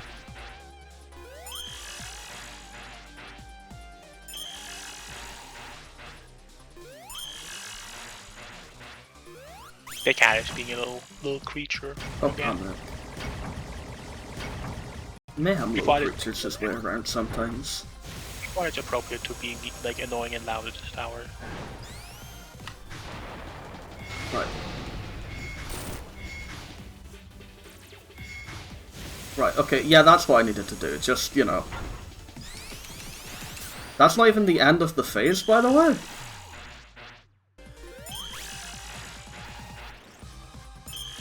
Oh my god, that's it! Please, please, please. I'm a gamer.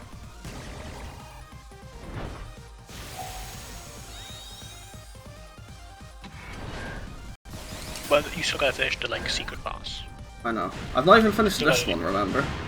I just lived to the instant kill attack for once. Okay, is that the only phase?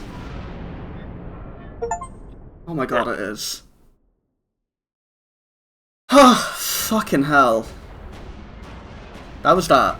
And then, yeah, the secret boss. We're skipping this lovely animated cutscene they did. And this one. Can you skip the credits?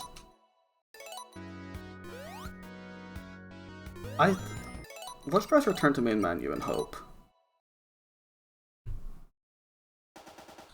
Oh, thank fuck. Okay. Here we go. We did it! Big scary dragon shows up and, you know... We don't need to go to the shop. I forgot there's even a hub world for this final boss for some fucking reason. Right, now, this fight is dog shit as well, but it should at least be easier. I also haven't replayed this fight ever, so we'll see how it goes. Is it really just stay in the blue, don't stay in the red? No, it has several attacks, it's just not all of them I can actually do anything about. The important thing is to keep on top of rings. Does this one work again? Oh yeah, tails, please. No, give me my fucking rings. Eh, cool. Ah yeah, okay, this is the phase where I can also do more attacks.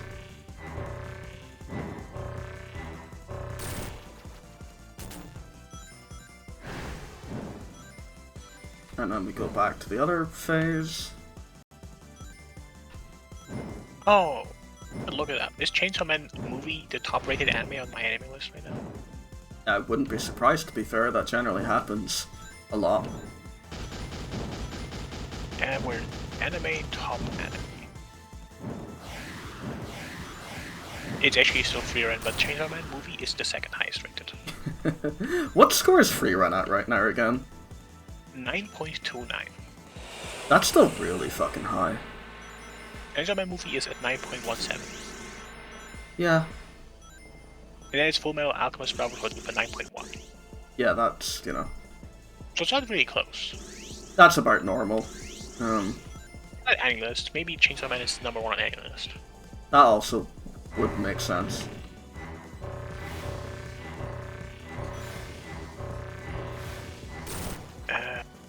Top anime. Frieren is number one, followed by Gintama, followed by One Piece Fan Letter, followed by Chainsaw Man movie Racing. No, maybe it's not quite what we expected. Well done, Annie List.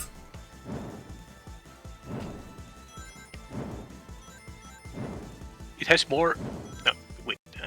Yeah, it has double the amount of people who have watched it as Gintama, the very final. That makes sense. It also has double of One Piece Fan Letter. That also makes sense. But obviously, it has way lower numbers than like anything else. Yeah, yeah. God, Yeah, this... Frieren has 350,000. It's not bad, I think. I missed the MAL numbers, which are a lot higher because it's a better website. It's more than half of the map, and it's more than double of Fruit Basket final season. And it's lower than AOT and stuff like that. I'm surprised that Monogatari is actually getting this much traction. They tend to be Yeah, high no. rated, to be fair. Hello, movie Reze. It's pretty high up there. It's a movie and it's Le Chainsaw Man. It does make sense. Yeah. It's also, you know, pretty good, which... that tends to help. Now you only rated it a 7, Josh. You're like dragging that rating through Yeah, your I know. butthole. I hated it. I liked it, that's why I gave it a 7. I just didn't like it, you know. Like loads.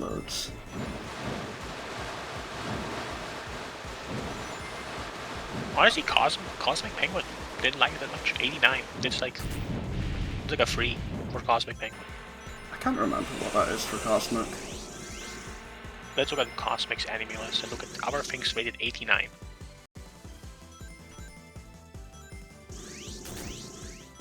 Other things rated 89 include things such as... Still scrolling, there's a lot of 90s.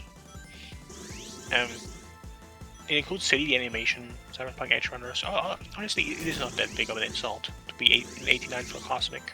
Yeah. It includes a lot of things that people like. It also includes a lot of things that people, I guess, didn't like. Oh yeah, this fight has 2 phases. And the second phase plays exactly the same. No, that's right, you've got more attacks that I can't, you know, interface with.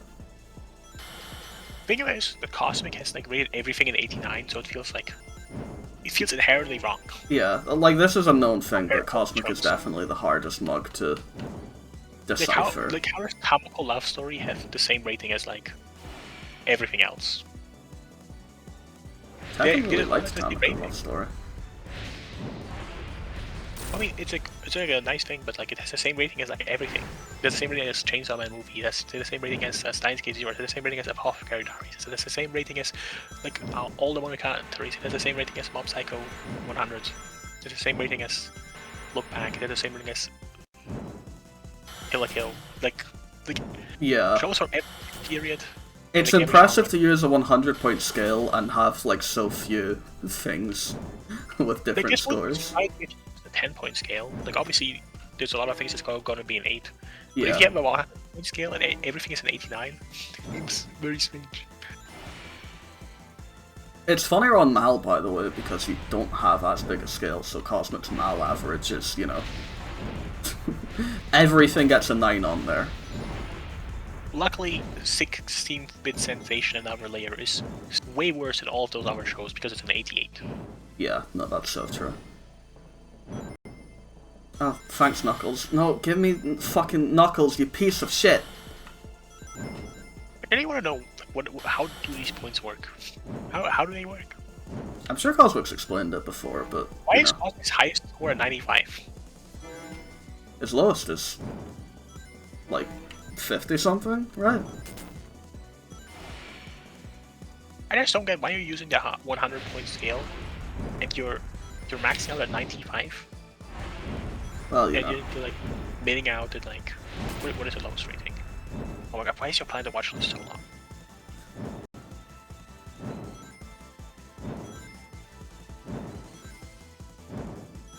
If I run out of rings, by the way, I have to redo this fight that I am, you know, like Gosh, 6 minutes in. I'm gonna kill him. Oh, I can damage him in that part. I forgot about that. Higher. Cosmic also won't watch anime. Why is there so much? Okay, the lowest rating thing Cosmic has is Sword Art Online Alicization Part 2 with 63. Not even the worst part of Sword Art Online, by the way. I will say, by the way, it is by far the lowest rated thing. Because then, basically, Sword Art Online is like all the lowest scores. It's 63, 65, 68, 69, 69. If we don't include Sword Art Online, the lowest rating is actually The Day I Became God with a 73. So, Cosmics uses the 100-point scale, then realistically speaking uses 73 to 95. That's pretty good. Boss, work, please. Thank you.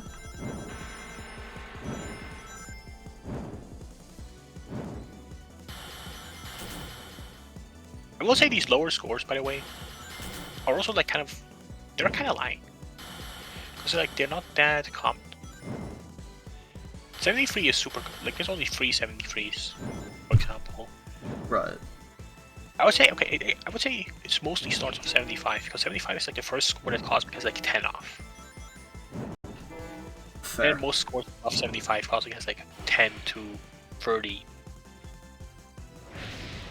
Especially the higher numbers. I mean, like Cosmic has like getting like 30 shows rated 88 and 89 respectively. Too much? Why is Cosmic watching so many shows anyway? Oh my god, I fucking hate this goddamn fight. Surprisingly, Chainsaw Man movie Reze has like less views on. To be fair, Mal. it's like on Mal. That is weird, actually. Never mind that. It only has 200k members. Mel. Well, it was like 400. What was the exact number on Angus again? Maybe Mal really is falling off. I think it was like 450k on the any list. Not my enemy list. The top 100 anime, please. For fuck's sake.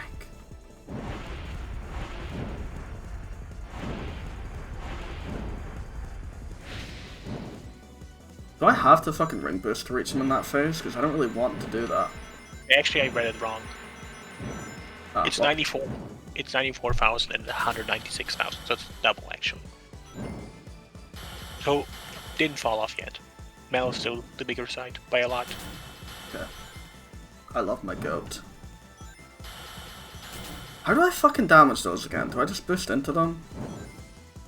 Because the thing is, I don't really want to risk it. Because, you know, I'm 10 minutes into this fucking fight and I don't want to redo it.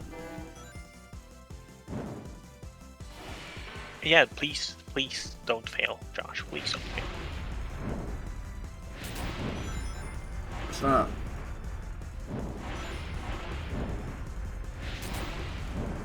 It's fine, just don't time out in the cutscene.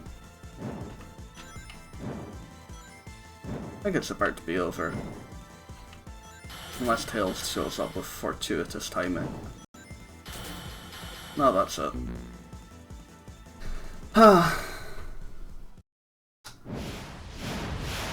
And then you read the fight from the start. Wait, you died? Yeah, I ran out of rings. Gosh, we need to have a talk. The way this fight works, Bando, is he has a lot of attacks that you cannot damage him during. He cannot damage you either. You don't take damage, but your rings go down. So you're just waiting for rings to randomly spawn in to keep you alive. This attack here that he just did doesn't... It's just wasting time. Like, I can't interact with it, it can't hurt me, there is no reason for him to be doing it. I bounce back, that doesn't matter. That doesn't stop me from getting rings, it's just literally a waste of fucking time. I think this is like one of the most poorly designed final bosses in the series. And frankly, Sonic final bosses aren't actually usually all that good. I mean, yeah. The problem, I guess, is they don't really fit because they are not really the game anymore, because they always try to be very different from what the game actually is. Yeah. No, that is just exactly it. Oftentimes they're at least like fair enough to be something you can pick up in a matter of seconds and then work out. This, kinda not really, because it's, you know, luck based. Again, if he hits me with this, it doesn't matter. I dodge it for gamer cred, but like this is just wasting my time. The only thing you can really do in this fight is get an early Ling read.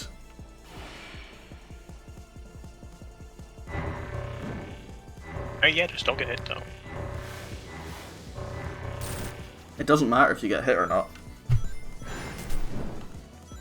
Again, you don't lose rings when you get hit, you're invincible in this fight.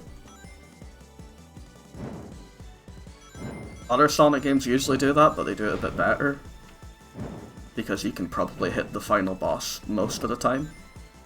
So it's just if you get hit, you're being delayed, but in this case, that's not really true for the most part. Hi, Knuckles.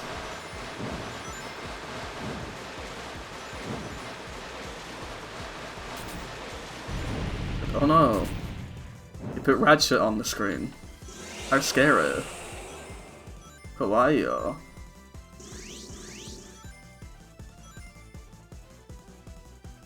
Also doesn't look good, but, you know. There's technically story build up to this final boss, but you're actually not gonna get a lot of it if you don't watch, like, the fucking prequel animation on YouTube. For all intents and purposes, it's just a big scary purple dragon shows up, and Super Sonic fights it. It's also the only 2D Sonic game where the final boss is in a separate last story from, you know, like the rest of the game. Like, why is there a big dragon? Eggman went to this island because he heard rumors of a big scary dragon. That's it. No wonder that Sonic lost no more against Mario. It's assumed that the character I was just playing as Trip could have been that big scary dragon, but it was assumed wrong, which is like, okay. Cool. I haven't missed yet, so this fight is going at the fastest pace it can be.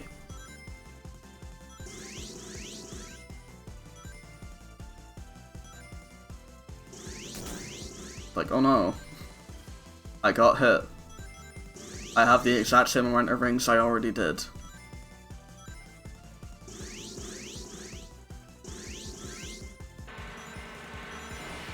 Oh, fuck off! And sometimes they'll just drag you in while tail spawns, which is your best source of rings, so it's like, okay, well that's just, a waste of my time, really. And here we go, phase 2. I'm gonna see if I can actually, like... Is that how that works? I keep missing them, which is good. Fuck's sake! Right, I didn't hit a single one of those, so I just wasted, you know, a fuck ton of rings. And now he does this attack, which, if it hits me, it doesn't matter. It just wastes time.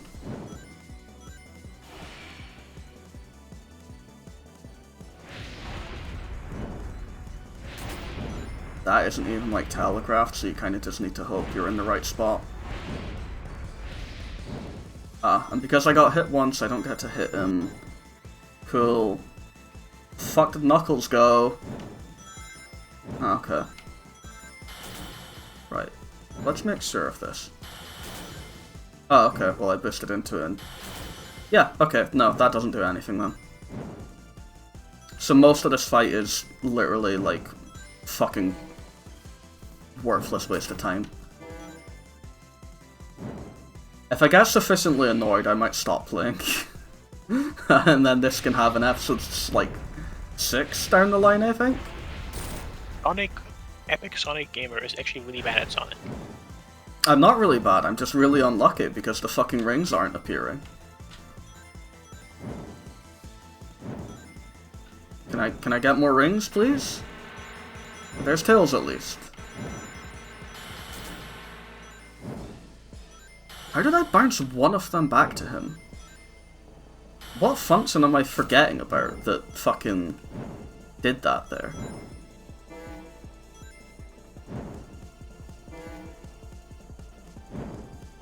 I don't know the mechanics, so I can't really say. All I can say is this it's one of the fights of all time. Pretty sure this boss has 32 hits or something that it needs to take. I find it crazy that they did this, because the Mario bosses are often very different, the final boss, but it's still very much often like the game's mechanics. This just, I don't know, it's different. It's a weird mini game.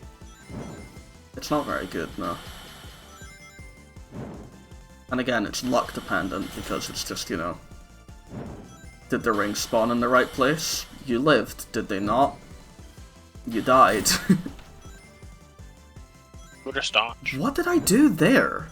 I caught it at the end of its thing. Does that matter?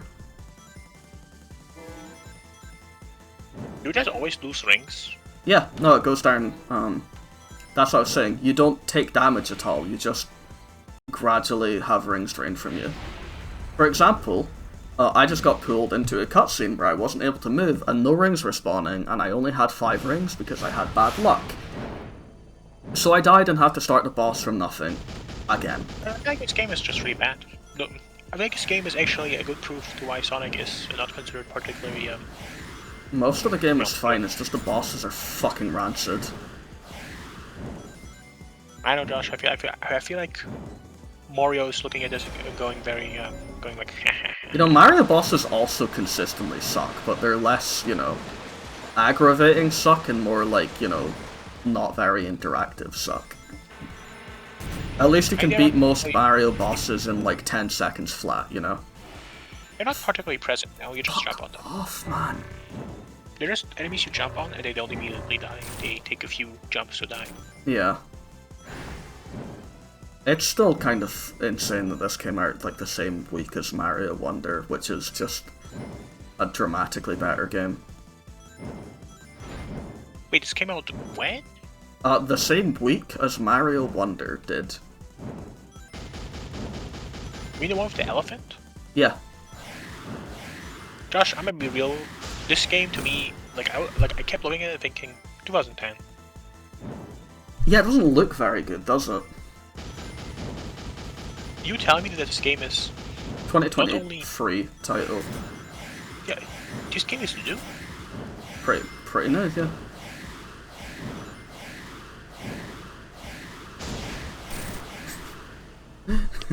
I'm appalled. It was No wonder Sega Sammy is not making any money from this.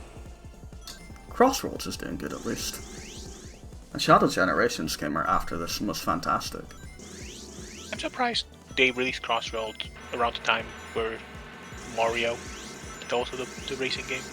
Only this time some people think it's better than Mario Kart World, and I am included among them. I mean, that's nice. Yeah. I'm just glad that they didn't lose. Do one of these again? Yeah, me too. I'm glad they didn't report financial bankruptcy because they released a game nobody wanted to play because Mario was right around the corner. Yeah. But no, people locked in. What's a player count? I think Steam charts place about 3k, 4k. But that's just Steam, and it's also obviously on consoles. What do you think people play it on the most? That I don't think we know. This game has crossplay. Yeah. You don't even need to turn anything fancy on. It just has crossplay natively. But it kind of needs it with how split the platform stuff is. Yeah. I wouldn't be surprised if it's PS5 is probably the best selling. Maybe PS4. I can't say anything about the PS5 because it has no games. Yeah. Crossroads is on other consoles after all. I don't know how well the Switch version did. I mean, probably well, because I think most Sonic games sell best on Switch, yeah, that's kind of a known thing. And there's a good reason why Sonic was trying to, beat Mario. Because they have overlap in audience. What the fuck was that gameplay? It just stood there for 10 seconds and then did the attack that I don't interface with in any way. What's the point? How is this game older than... No, how is this game younger than the Sonic game where it, everything looks realistic and then you have, an evil child as the enemy? Sonic Frontiers? Yeah, this came out a year after. Yeah, how is it possible? You know, in the same month that Sonic Frontiers came out, or no, in the same month that Superstars came out, Sonic Frontiers got its final free update, which just added a very lengthy epilogue chapter where Tails, Knuckles, and Amy were fully playable for the first time in a 3D game since 2006, and a lot more people had a lot more to say about that than they did Superstars. Right, so this time, I'm going into the final phase with 80 rings. Right. What the fuck did I do the one time? Okay, that's what you do. Got it. This last bit should now go a lot faster. Of course, I still just have to wait through, this attack where it doesn't matter how you do because it's just a waste of time and rings. I'll admit it was a skill issue on me for forgetting I could do the, the hand thing. Does make the game better, though. You should have known that before. I definitely did, and just forgot about it because I've never replayed this final boss because it fucking sucks. I mean, yeah, this really is... once again, I'm shocked finding out that this game is actually pretty damn new. I shouldn't have used the ring dash, that was a bad idea. Bad idea, stop fucking trying too hard. doesn't mean that they made these bad bosses like 2 years ago. What the fuck? The community opinion on Sonic Superstars is pretty much that the bosses kind of tank the entire game. Because it's otherwise, like, pretty good. The bosses also, like, they are like the least iconic thing I've ever seen in my life. Oh yeah, nobody likes any of these. I don't think there's a single Superstars boss people actually like at all. Who even are these guys? It's a good question, isn't it? Right, okay, there's one. Bro thinks he's on the team. This bro is not a Bio-Lizard, he is not a perfect Chaos, he is not a Solaris, he is not a perfect Dark Gaia. I'll be real with you, I don't think Sonic bosses are particularly iconic in general. People love the Bio-Lizard. Sonic fans. Sonic fans love the Bio-Lizard. Well, Sonic fans are like incredibly wrong. I said the boss looked awesome. Bio-Lizard? Bio-Lizard's peak. Josh, you were having a horrible time. Bio-Lizard is not this game, Bando. I know which ones you're talking about. You were getting clapped. I've never been clapped by the... Bio-Lizard isn't in this game, Bando. You've never seen me fight the Bio-Lizard. I'm pretty sure I saw an enemy called Bio-Lizard before. Wasn't it the one that was like you were like constantly running around in the ring? Oh, yeah. I wasn't getting clapped, though. I won. You were getting We can clapped, point Josh, at the video. I need to find out what to do on this final phase, by the way, because this is like an attack that if you fail... Josh, you lost to Bio-Lizard like 8 times. Look, Bando, shut up, okay? We're not about that. I need to get my phone and find out what I do for this last bit, because if I fail, we have to redo the boss. Josh, Bio-Lizard took you like as long as... My earphones aren't in, Bando. I cannot hear you. This guy. Okay, I'm back. You can start talking. Josh, Bio-Lizard took you at least as long as fighting the previous boss, or this dragon, and this dragon combined. Bando, like, this is like on video. I can like find that and prove you wrong. Josh, if you want to... Josh, please look, because I will. you're gonna embarrass yourself. You're gonna embarrass yourself. You're gonna feel sad. You're gonna feel like the NB version of demasculated. Yeah. What's the NB version of being like emasculated? I don't know. I'm just giving a minute to write this down. But Josh, you're an expert. Who else am I going to ask? I don't know. D. B? I don't know. I said D, by the way. Right, what do you do on this last attack? Because I don't want to redo any of that.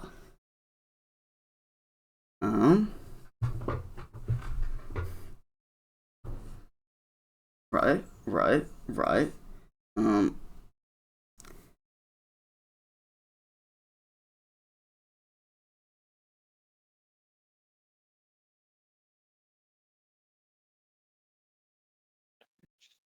Lightly tap. I don't think it's funny how you're looking at a tutorial, finding a boss, during a boss fight, because you're so over this boss fight. But you do not have to move.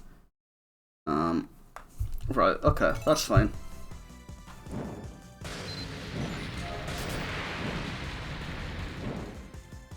Okay, just press A at the right time. Please don't touch it. Press the wrong time, that's okay. Let's get some rings while I'm here.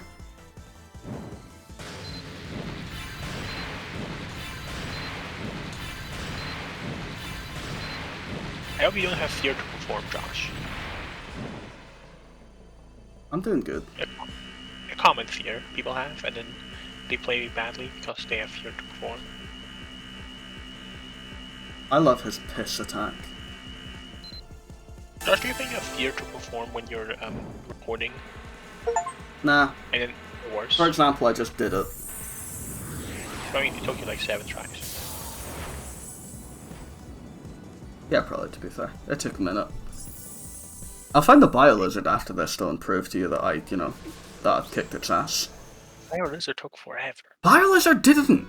It's a long fight, but I probably first tried it. You definitely did that first. Josh, you got clapped so I've done the often. Bio-Lizard so many times, Bando.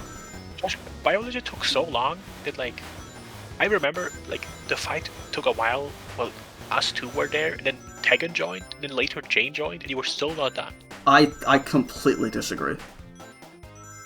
I've played the Biolizard fight so many times. I know what I'm doing. You were getting like frustrated from like how like clapped you were getting. I don't agree.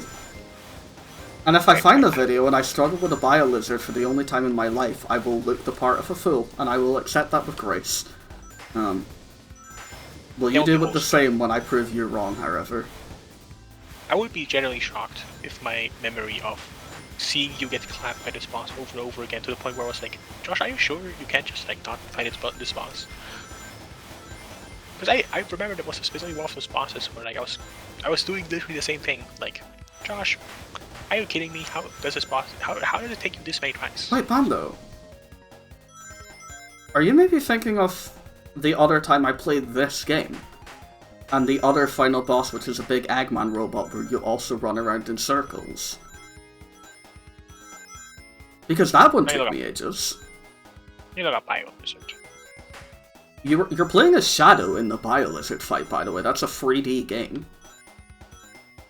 I think it might have been. I'm pretty sure this was the boss though. Josh, look at the tape. Look at the tape. I'm pretty sure you were getting clapped by Biolizard. But it is possible it was just another boss that looks exactly like it, basically. I definitely wasn't struggling with the Biolizard. I just wasn't. The other boss that I think I'm thinking of, I struggled with that one. In another Mugcord recording, that's the one where you and Tegan were talking about One Piece the entire time. But not Biolizard. It was in this game as well. It was the last time I played it. It was pretty much that big robot we just fought, but Eggman was piloting it instead. I was playing as Lego Tails. I don't believe this. Because Biolizard is easy. Then again, I feel like you were Sonic, so the likelihood that it's Biolizard is low. I think I was playing as Lego Tails, by the way. Well, then I'm pretty sure it can. We'll find out, like, later, to be fair. I don't know why I'm watching the credits. Yeah, fuck the people who work in this game. I mean, they didn't do that good a job, admittedly. But yeah, that's why I said fuck the people who work in this game. It's okay, Yoshihiro Kasuhara. I liked your video editing. And Mao Mitani for your localization. And Fanacorn Ungi Piyakun. Fanacorn is a crazy first name relative to the fact that I just don't know, you know, the name.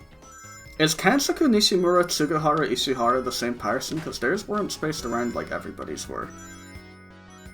I wouldn't know, honestly. Well, anyway, this is another successful Mugcord Let's Play finished. I did it. I beat Sonic Superstars. How many Mugcord Let's Plays have actually finished? Not many. I think my favorite Let's Plays that finished are all the Tekken Pokemon runs. Definitely finished. Yeah, those are finished for sure. They're finished in some sense. Baldur's Gate, we definitely finished that game. Yeah. Made in Abyss game we need to get back to. Hollow Knight I uploaded one video for. Celeste we have like 3 parts, and we'll get back to it one day. Between you playing Hollow Knight from Mugcord YouTube, I played Hollow Knight and Silk. I'm gonna beat both of them. That's so true. I also played Silksong since that video. 100%ed, I did all achievements. I fully quit Scum and Steel Soul all the time, by the way. I felt no shame. I mean, obviously, the whole point... I mean... The whole point is equip Fractured Mask and have a disciplined quit finger. Yeah, basically, the thing about... Basically, Steel Soul is not actually hard because you can do this, but also, it would actually be really hard and annoying to, you know, not do this, so you can't really blame people for it. For what it's worth, I think if, because I was also doing Steel Soul 100% in, like, the same run. I think if you put me on a new Steel Soul file and my objective was just beat the game, not Act 3, just an Act 2 ending, I could do that. I'm pretty confident. No quitting. No quitting. Yeah, I think so. No quitting. You should do it. You should do it. You should. I'll maybe give it a shot. If you die at any point, I guess you have to like. Yeah, I'll admit to that. I'll happily, you know, Yep. because You I have to- can You need to put the hand of shame on. yeah. Because Hollow Knight, by the way, Spice it up, Josh. Use a crest you have never used before for everything. okay. Well, I mean, it's like once you get it. Yeah, yeah. You know, I'll be real. I never really used the Wanderer crest. You know, it's easy. You gotta use Beast. I don't want to. I don't. Nah, come on, man. My Wanderer is actually really good and easy. Yeah, I know. It's just the Hollow Knight crest, like. But I wasn't using it. Wanderer is OP. You won't ever die. I might. It is like annoying to have low range. The problem is like, because I used Reaper for a long time on my first file, and then obviously Reaper is the reason why I got so angry playing Silksong, because being shot sucks so much. That's fair. But I got Genuinely, I know it's slow. It's not got very good hitboxes. Like obviously Reaper must be good because it has the good pogo, and then like every boss I was like struggling so hard with Reaper, and then I replayed Silksong, and like every boss was first try with the Wanderer crest. Every boss. But no, I got really good with Hunter. I got really good with Reaper. Obviously, I got better in between as well, but like still, like it took like an hour to beat Widow, and then like first try. Like, I think Reaper is so bad. You keep, like the thing is, the range is not even good because you keep missing because it's like weird as fuck attack patterns. Mm-hmm. And also, I will say, I think if you're like good at using the ability, it does help. But for me, the ability actually just turns me into like, it makes me go into, oh, I need to collect these silk things mode, and then I'm looking at the silk things. Yeah, I get that. You see the shiny things and your mind just goes somewhere else. I generally think if I didn't use this crest, would have not been mad at Silksong for like not even really that mad. Could it make like every boss became just so hard because you attack slow as fuck, and you miss every attack, and the range doesn't even help. If you can space it while the pogo is actually really good in combat, to be fair. Honestly, I don't even like pogo for it because the thing about the pogo is it's so slow that you're like stuck in the air forever. That's fair. I just liked its range. All I can say is I played with the Wanderer crest, no issue. I don't even have a real issue with the range because you just learn to like be more precise with your strikes. Yeah. Because the strikes are actually like directional instead of like being weirdly angled. You actually hit the things you want to hit, instead of feeling like something that should have hit didn't hit because of weird angle. No, that's fair. And Wanderer was just also the attack speed just ends fights quicker and quicker fights, less room for error. I used Hunter a lot. I used Reaper for a while. I basically never touched Beast. I didn't really touch Wanderer. Architect I've only used like a little bit, but for the purposes of the Steel Soul run with a crest I've never used, I feel like Architect is too late game to really matter. I used Architect basically mostly after Reaper. Okay, I used Reaper, but I regret using Reaper. And Architect and Wanderer I mainly used out of those, and those were the like good ones I used, and they're both really good. They're both really good. I will say, the thing that's kind of annoying about Architect is, basically, if you have Architect, there's an Architect, there's just the Steel Soul crest that makes your, tools. Steel Soul tool that increases your tool capacity is like fucking. If you like have that on a crest, switch to another crest, switch back to the first crest with that tool, you have to like recraft everything. That crest is a yellow. It's one of the best crests in the game. Is a yellow. Yeah, no, it's good, but you know, you have to like recraft tools if you don't prepare yourself properly, I guess. You don't. I've never been in a situation where you need to recraft tools because free red tools is more than enough for like everything. There's no boss fight with enough phases where you really need to recraft anything. No, I don't mean recraft in combat. I mean like at a bench once you've, you know. Yeah, you will you will have to recraft stuff. Yeah. Just don't. Just first of all, I mean, the Steel Skull run. Obviously, you won't have the issue of like constantly dying and having to like use shards on the boss over and over and over again. So you do get enough shards. But Yeah. another thing that makes more shards be dropped, and use the things in Steel Soul mode that gives you more shards as well, like the So that was loud. shard. Anyway, I did it. Basically, yeah, it's true. Architect is even better on Steel Soul mode. It's already a really good crest. Like a top crest. Sounds worth it. And they nerfed it, but it's still a top crest. Can't believe they nerfed Architect though, that's like unfair. Those bastards. All I can say is pieces of shit. Architect is the crest I can use well, and Wanderer is the crest I can use well. And anyway, thanks viewers for watching this awesome installment of Sonic the Fuck Hog.